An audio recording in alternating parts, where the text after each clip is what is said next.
오는 9월부터 미국에 공부하러 오는 유학생들의 체류 기간이 4년까지로 제한됩니다. 트럼프 대통령이 오늘 저녁 대국민 연설에 나섭니다. 이상 고온에 시달리는 캐나다에서 산불까지 발생했는데 통제 불능 상태로 번지고 있습니다. 캐나다 산불 연기가 미 전역으로 확산하면서 20개가 넘는 주에 대기질 경보가 내려졌습니다. 뉴욕주를 강타한 강력한 돌풍으로 주택가 농가에 피해가 잇따랐습니다. We stand with accident victims during the hardest moments. Whether it's a car, truck, motorcycle, pedestrian, or rideshare accident, you deserve the best attorneys by your side. At DK Law, we're modern injury and accident lawyers who go all the way. We fight smart, we move fast, and we win big. At DK Law, when we take a case, we take it all the way. 시청자 여러분 안녕하십니까? 7월 16일 목요일 SBS 뉴스 시작합니다. 트럼프 행정부가 미국으로 공부하러 오는 유학생들의 비자 체류 기간을 최대 4년으로 제한하고 나섰습니다. 이미 미국에서 공부하고 있는 10,000명 넘는 유학생들도 대상에 포함돼 큰 혼란을 빚을 것으로 보입니다. 오늘 첫 소식 배성재 기자가 보도하겠습니다. 현지 시각 16일 미국 국토안보부는 학생 비자인 F비자 소지자의 미국 체류 기간을 최장 4년으로 제한하는 최종 규정을 발표했습니다. 지금까지 학생 비자 소지자는 정규 과정을 마칠 때까지 비자가 자동 연장돼 기한 없이 체류할 수 있었지만 앞으로 4년이 지나면 미 국토안보부의 심사를 거쳐 비자 연장 승인을 받아야 하는 겁니다. 심사에 대해선 엄격한 심사를 거쳐서만 연장이 가능할 것이라고 예고했습니다. 학업과 관련한 계획을 분명하게 제시하고 전공을 바꿔 체류 기간 연장이 필요한 경우에도 변경 필요성을 꼼꼼하게 따지겠다는 뜻으로 풀이됩니다. 새 규정은 앞으로 미국에 입국하는 유학생뿐 아니라 이미 학생 비자를 받아 미국에서 공부하고 있는 학생들에게도 적용됩니다. 미 국토안보부는 그동안 일부 유학생들이 출국을 피하기 위해 계속 수업을 등록해 영원한 학생이 될 수 있었다며 이번 최종 규정 변경으로 제도 악용을 멈추겠다고 밝혔습니다. 이와 함께 교환 방문 비자인 제2비자도 체류 기간이 4년으로 제한되고 외국 언론인에게 발급되는 I 비자는 240일마다 연장하는 방식으로 바뀝니다. 이번 규정은 연방관보 개제 60일 뒤 발효될 예정으로 당장 오는 9월 새학기부터 적용될 것으로 예상됩니다. 주미 한국대사관에 따르면 현재 미국의 학생 비자로 체류 중인 한국인 유학생은 11,861명, 가족은 1,347명입니다. 미국에서 공부 중인 유학생은 물론 미국에서의 학위 취득을 염두에 두고 진로를 계획했던 학생들도 체류 계획을 다시 세워야 하는 등 적지 않은 혼란이 예상됩니다. SBS 배성재입니다. 중간 선거를 넉 달여 앞둔 트럼프 대통령이 잠시 후 대국민 연설에 나섭니다. 부정선거 주장을 또 할 것으로 보이는데 여섯째 이란 공습을 이어가고 있는 상황에서 전쟁에 대한 얘기가 나올지도 관심입니다. 워싱턴에서 전병남 특파원의 보도입니다. 도널드 트럼프 미국 대통령이 우리 시간 오늘 오전 10시 대국민 연설을 합니다. 구체적 연설 내용은 아직 공개되지 않았는데 백악관은 선거 문제와 관련한 충격적 내용이 될 거라고 설명했습니다. If we don't have safe and secure elections in our country, we cannot have a country. It will shock you if you have an honest eye listening to the president tonight, and everything he is saying will be backed by facts and by evidence that will be provided this evening. 이와 관련해 워싱턴 포스트는 트럼프가 미국 선거제도 취약성과 함께 2020년 대선 결과 조작 의혹도 다시 제기할 가능성이 있다고 보도했습니다. 트럼프는 또 공화당이 추진 중인 선거법 개정안 세이브 아메리카 법안의 필요성도 강조할 걸로 보입니다. 중간 선거를 겨냥한 대국민 메시지가 주를 이룰 거란 전망이 우세한 가운데 이란 전쟁 관련 언급이 나올지도 주목됩니다. 앞서 미 중부사령부는 우리 시간 오늘 새벽 이란의 군사력을 더 약화시키기 위한 추가 공습을 단행했다고 밝혔습니다. 미군이 이란 수도 테헤란 외곽과 내륙 안쪽으로 공습 범위를 확대하고 있다는 분석도 나오는 가운데 트럼프는 소셜미디어를 통해 이란이 바이든 시절 억류됐던 미국 시민의 출국을 허용했다며 선의에 감사한다는 유화적 메시지를 남겼습니다. 반면 이란은 관련 사실을 부인했습니다. 또 미군이 이란의 전력망을 공격할 경우 후티 반군을 통해 홍해 관문을 폐쇄할 거라며 긴장의 수위를 더 높였습니다. 워싱턴에서 SBS 전병남입니다. 유럽과 미국 등 전 세계 곳곳이 이상고온에 시달리는 가운데 캐나다 산불은 통제 불능 상태로 번지고 있습니다.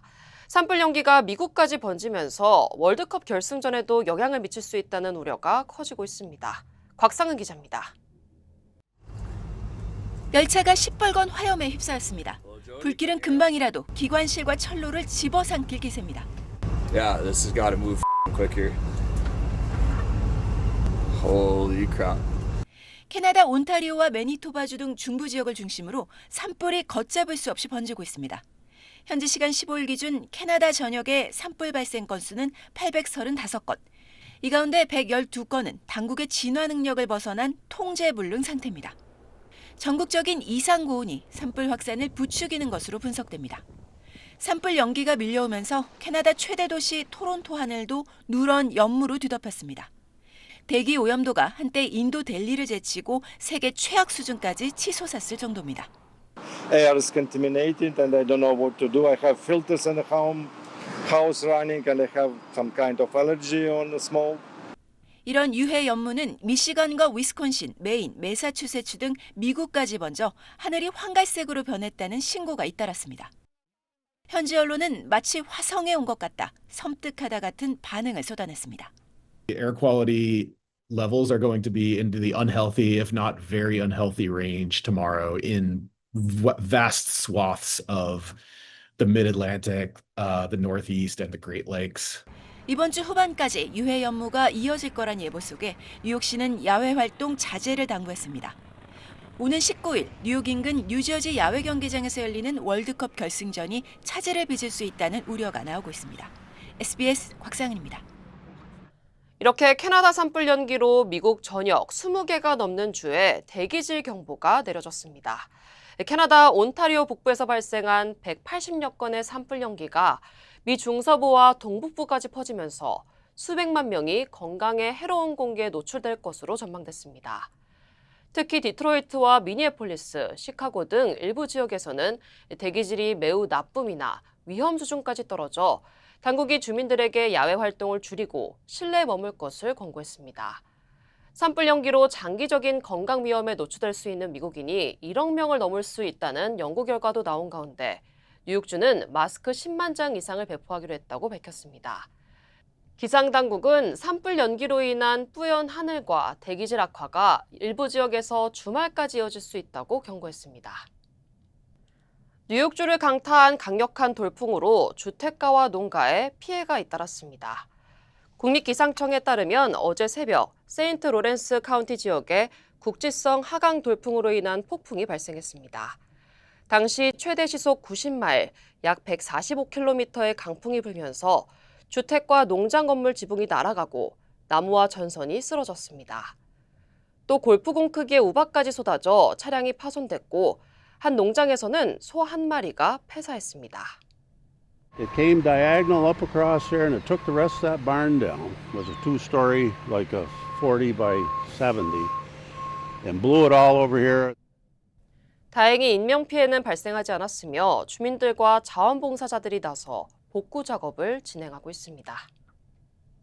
웨스트 할리우드에서는 대형 수도관이 파열돼 도로가 물에 잠기고 주민들이 긴급 대피하는 일이 발생했습니다. LA 소방국에 따르면 오늘 새벽 3시 55분쯤 선셋 블루버드와 팜 애베뉴 인근에 지름 36인치, 약 90cm짜리 수도관이 터지면서 강한 물살이 주택가로 쏟아졌습니다. 급류에 주차된 차량들이 서로 부딪히고 아파트 지하주차장까지 침수됐으며 일부 주민들은 반려동물과 짐을 챙겨 건물을 빠져나왔습니다. 도로 일부에는 싱크홀이 생겨 2명이 빠졌지만 다행히 심각한 부상은 없는 것으로 전해졌고 메트로버스 여러 노선도 우회하거나 운행이 지연됐습니다.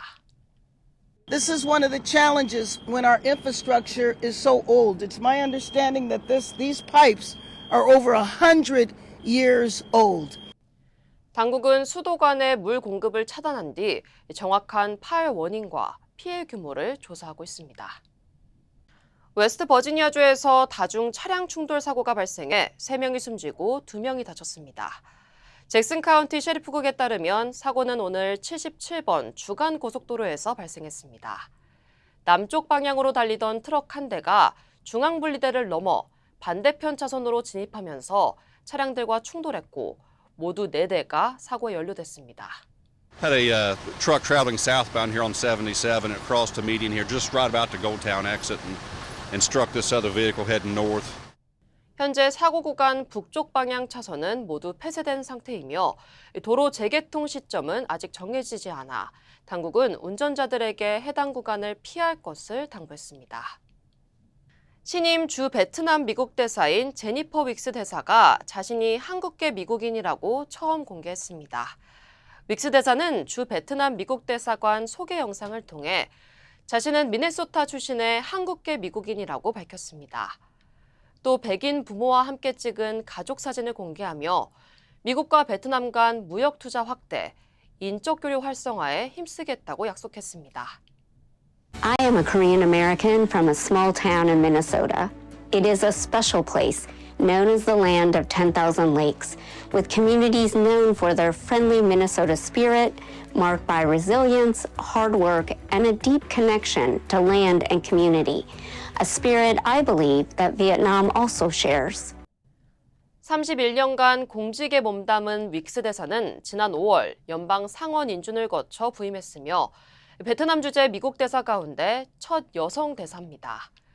이로써 트럼프 행정부에서는 미셸 스틸 주한 미국 대사에 이어 두 번째 한인 여성 아시아 주재 미국 대사가 탄생했습니다. 고 이건희 삼성그룹 회장의 치료 당시 의료진이 한국을 찾아 협진하면서 한국에도 잘 알려진 세계적인 의료기관 메이오 클리닉이 인공지능 기술을 환자 진료에 본격 확대하고 있습니다. 메이오 클리닉은 현재 약 150개의 AI 모델을 활용해 의료진이 방대한 환자 진료 기록을 빠르게 검토하도록 돕고 있다고 밝혔습니다. 특히 AI 업체 스케일과 공동 개발한 레코드 타임은 환자 기록을 시간 순으로 정리했고 주요 내용을 추려내 환자 한 명당 진료 준비 시간을 최대 30분까지 줄여주는 것으로 나타났습니다. 메이오 클리닉은 또 AI를 이용해 췌장암 등 일부 질환을 조기에 발견할 수 있는지 확인하는 임상시험도 진행하고 있습니다. In healthcare, we need to be accurate. It can't be close. I call it hill climbing, making sure we can go from 60% accuracy to more than 90% accuracy. That's a lot of work. Data labeling and things so that it's correct. 다만 전직 연구 책임자가 AI 시스템의 개인정보 보호와 감독 문제를 제기한 뒤 불이익을 받았다며 병원을 상대로 소송을 제기해 의료 AI 확대에 따른 안전성과 투명성 논란도 함께 제기되고 있습니다. 40여 전 신원 미상으로 남아있던 여성의 유해가 실종됐던 거액의 자산가로 확인됐습니다. 캘리포니아주 리버사이드 카운티 경찰국은 지난 1981년 산악지대에서 발견된 유해가 실종된 부동산 투자자 셀마 게스턴으로 확인됐다고 밝혔습니다. 게스턴은 당시 80세로 2천만 달러가 넘는 자산을 보유한 사업가였습니다.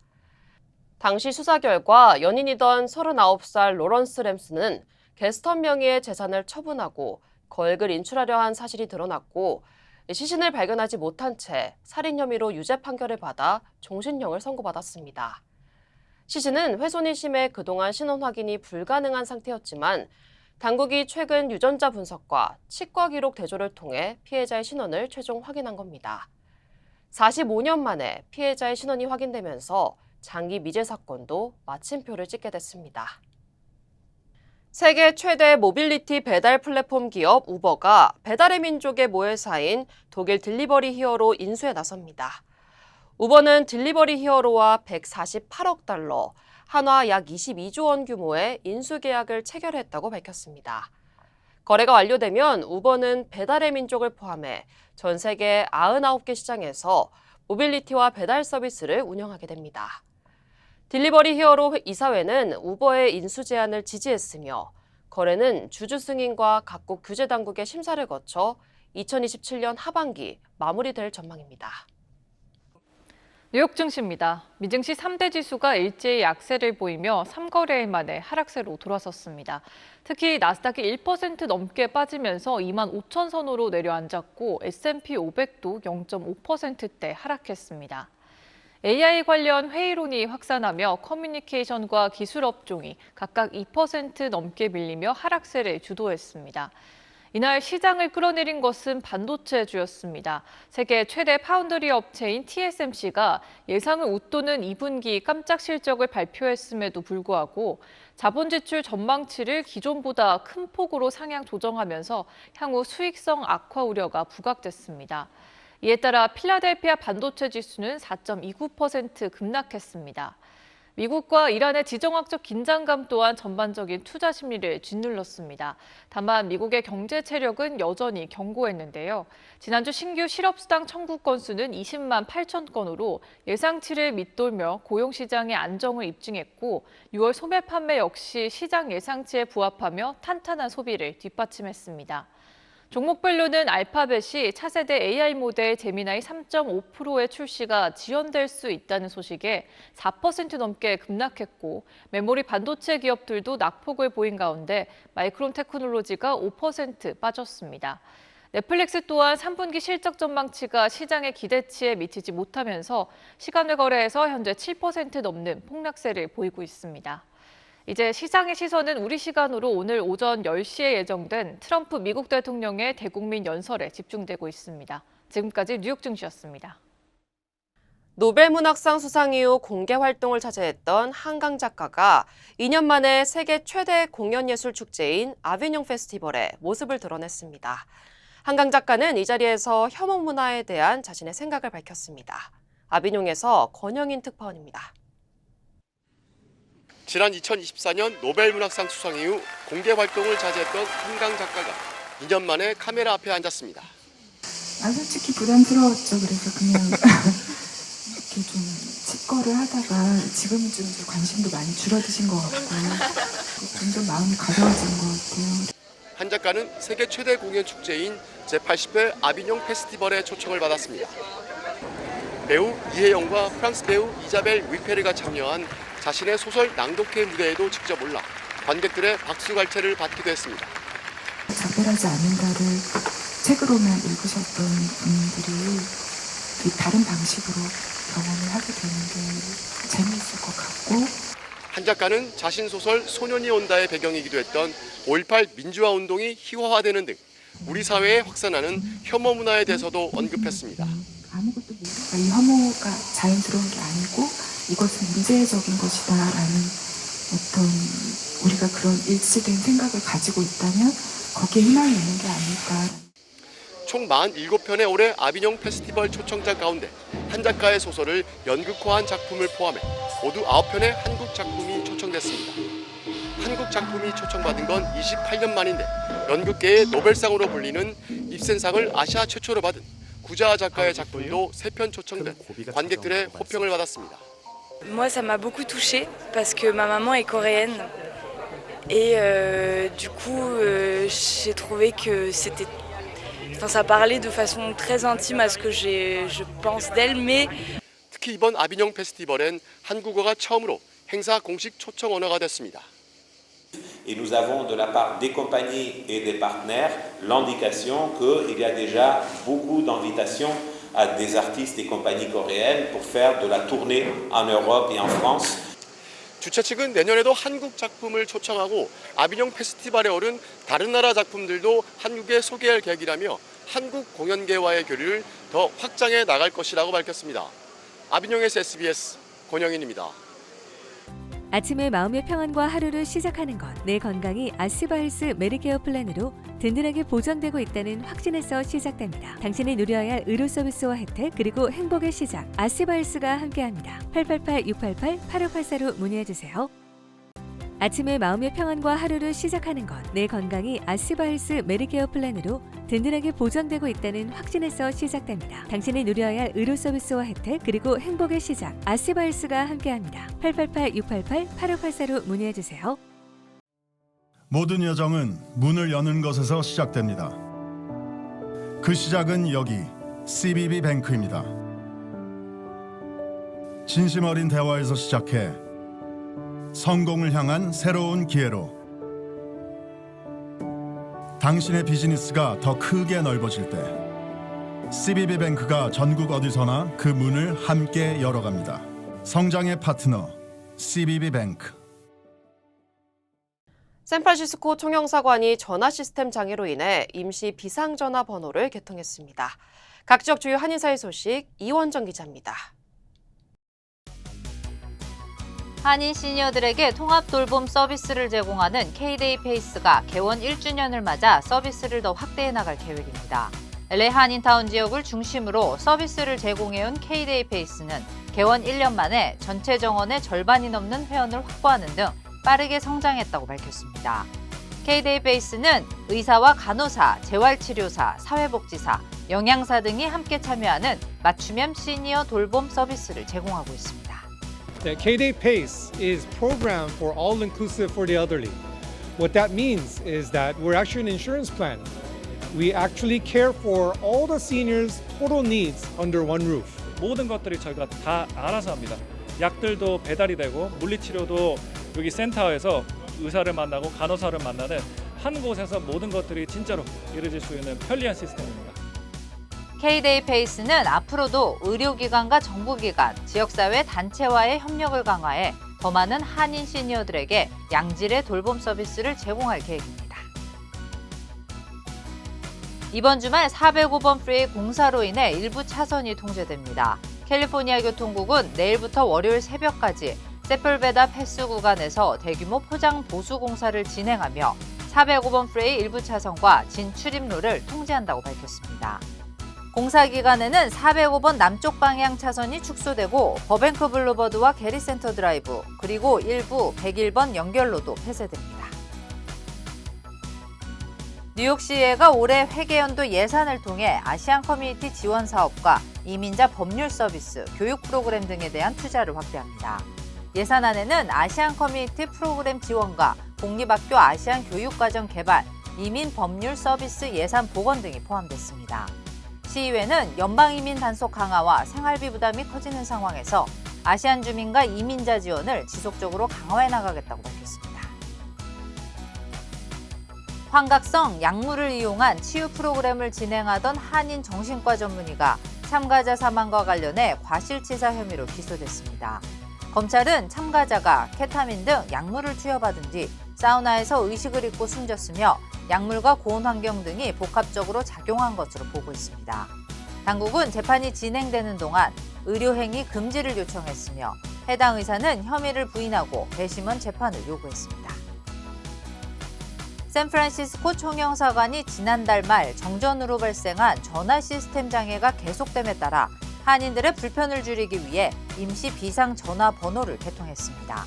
총영사관은 기존 대표 전화가 복구될 때까지 임시 번호 408-351-7767을 통해 민원 상담을 지원하며 통화 연결이 지연될 경우 영사, 민원 이메일을 이용해달라고 당부했습니다. 공관은 현재 대표전화 시스템 복구 작업을 진행 중이며 정상화되는 대로 기존 대표전화 서비스를 재개할 예정입니다. 다음 소식입니다. 한국 국방부와 민주당이 유해공군 사관학교를 통합한 국군 사관학교를 대전 자운대 설립하는 기본 계획을 확정했습니다. 각계 의견을 수렴한 뒤 10월쯤 최종 계획을 확정한다는 방침인데 이 사관학교 총동창회는 역사와 전통을 끊는 획책이라며 강하게 반발했습니다. 김태훈 국방전문기자의 보도입니다.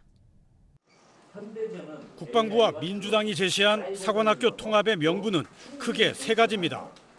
사관학교 생도보다 지원 인력이 더 많은 비효율성의 개선, 최근 전쟁 양상의 급변, 전시작전권 회복 이후 주도적인 연합지휘 역량의 필요성 등입니다. 미래 안보 환경에 부합하는 장교 양성을 위해서는 새로운 교육체계, 우수한 교수진, 최첨단 교육 환경이 반드시 필요한 시점입니다. 당정의 사관학교 통합 기본 계획 골자는 육해공군 사관학교를 폐지하고 군 교육시설이 밀집한 대전 자운대에 국군 사관학교를 신설하는 겁니다. 저학년은 통합 사관학교, 고학년은 각군 사관학교에서 별도로 교육하는 2+2 학제가 아니라 4년 내내 국군 사관학교에서 훈련과 교육을 전담하는 학제입니다. 저학년은 미래전 대비 역량을 기르기 위한 공통 교양 중심의 교육을, 고학년은 각 군별 학부에서 전문성 배양을 위한 전공 심화 교육을 실시합니다. 대부분이 현역 장교이고 민간 교수는 24%에 불과한 사관학교 교수진의 구성도 국립대학 교원 수준의 대우를 받는 민간 교수진을 50% 이상으로 확대할 방침입니다. 기존 사관학교들은 서울 노원구 육사의 경우 국군 사관학교 시설이 완성되기 전까지 대체 교육시설로 활용하고 충북 청주의 공사, 경남 진해의 해사는 군별 전문 교육을 위한 시설로 전환합니다. 국군 사관학교 출범 시기, 생도 선발 규모 등 세부 계획은 공청회, 정책 설명회 등 의견 수렴 과정을 거쳐 오는 10월쯤 확정된다고 국방부는 설명했습니다. 육해공군 사관학교 총동창회 측은 오늘 성명을 내고 시설 투자, 조직 개편 등을 통해 개혁할 수 있음에도 사관학교를 폐교한다며 사관학교의 정체성은 물론 역사와 전통을 끊고자 하는 획책이라고 반발했습니다. SBS 김태훈입니다. 투표용지 부족 사태가 벌어졌던 잠실 7동 이투표소의 내부 CCTV 영상 67시간 분량을 저희 SBS가 단독 입수했습니다. 글로 보는 거랑 당시 현장 영상을 요목조목 뜯어보는 건 또 달랐습니다. 손영아 기자입니다. 6.3 지방선거 당일 서울 송파 잠실 7동 이투표소 내부 CCTV 영상입니다. 겉으론 평온해 보이지만 오후 2시 33분쯤 드러난 이상 징후, 남은 투표용지가 500장도 안 된다는 보고가 이뤄진 시점입니다. 다만 추가 용지 송부 요청만 있었을 뿐 직원들의 분주함은 찾을 수 없습니다. 그러다 투표 종료 1시간 반밖에 안 남은 오후 4시 30분이 지나고 다급해진 직원들이 전화를 걸고 유권자들에게 설명을 하더니 오후 4시 46분 투표가 중단됩니다. 직원들은 수기 작성이 필요하다는 듯 몸짓을 하고 대기표도 배부하지만 항의하는 시민은 늘어나며 혼란이 커지자 경찰이 현장에 출동합니다.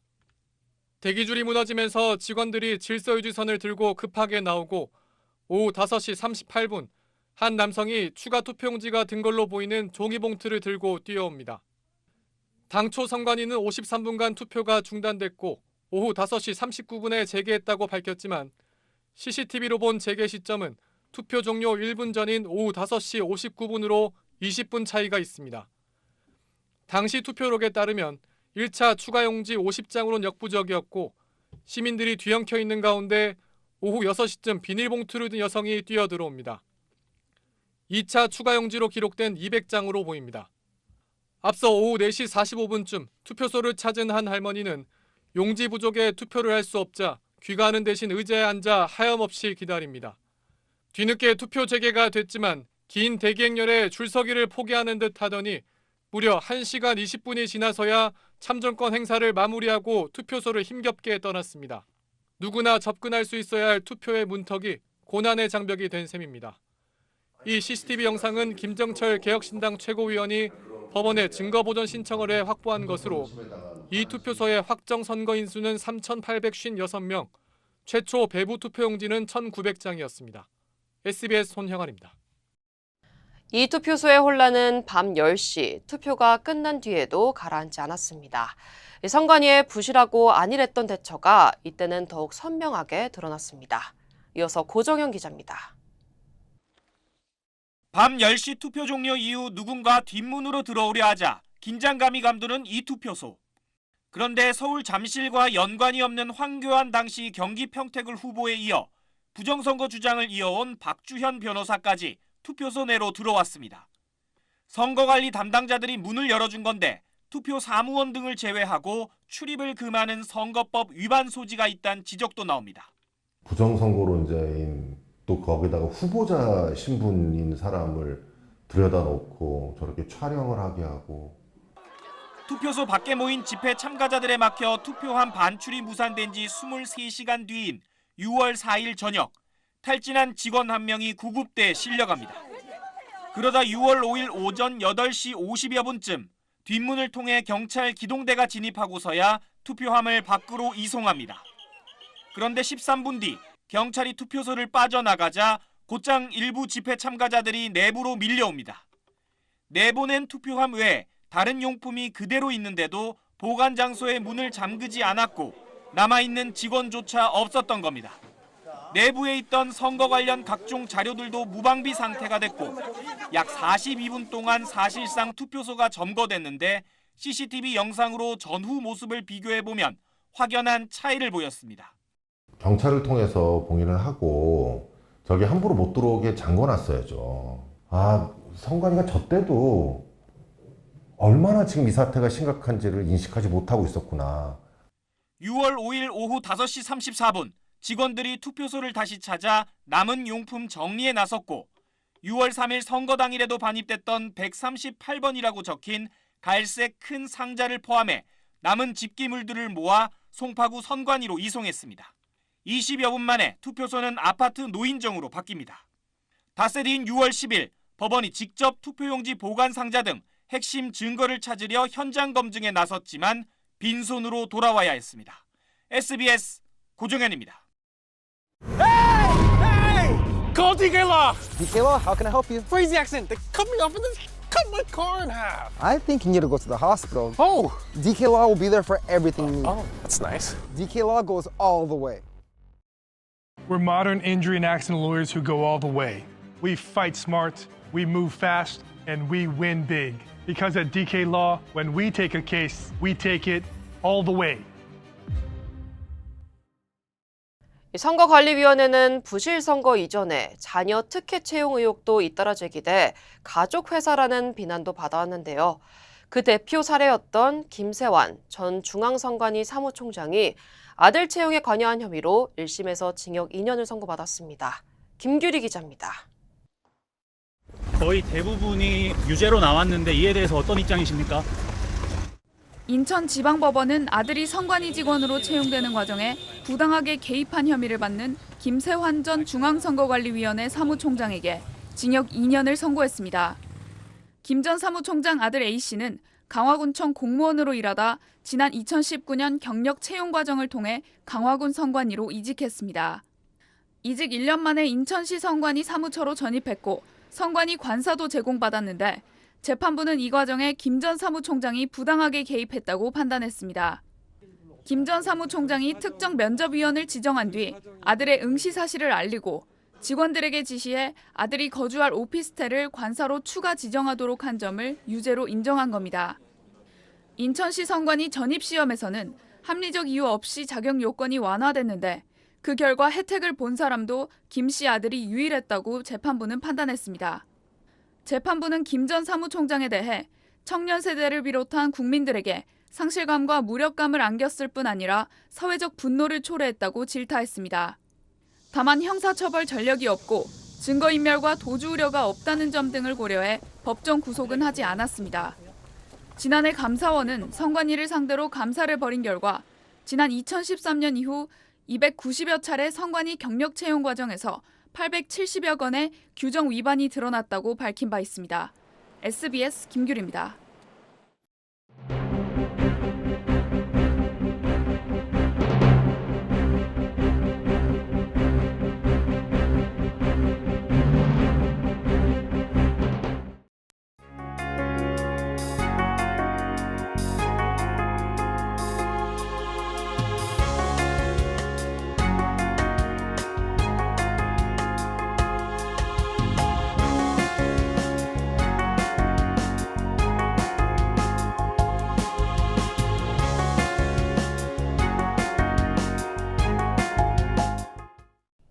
네, 7월 16일 목요일 SBS 뉴스는 여기까지입니다. 오늘도 시청해주신 여러분 고맙습니다.